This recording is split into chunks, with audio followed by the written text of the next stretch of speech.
តែបែកភ័យមករកបង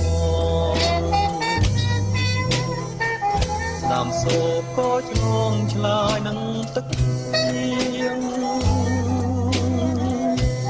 ក៏ក្រឹម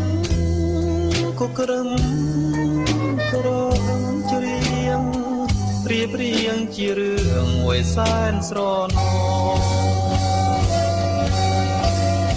តតងបន្តក៏ជាសូមួយឈ្មោះសូសៀងគួរឲ្យអាឡង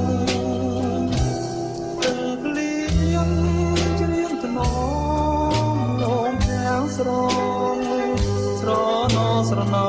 មកលើធរណីលៀងជូងជាប់ដីណាស្រីនួលងលៀងបីត្រកងឆោមកែវឆោលីក្រសោមក្រសាក្រុមនីតិពុំឲ្យរត់មនីអចិន្តាសំលេងទាំងភ្លៀងច្រៀងសន្តំបំពេអារម្មណ៍គូទាំងទ្វេហាសង្សៀរញៀផ្លែផ្ដាំធွာ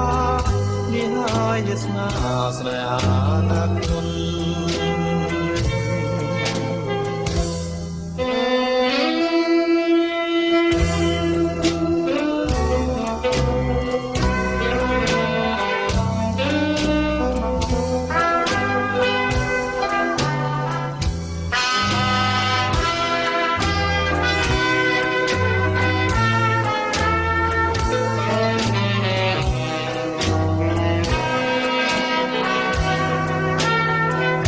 សំលេងទឹកភ្លៀងច្រៀងសន្តំ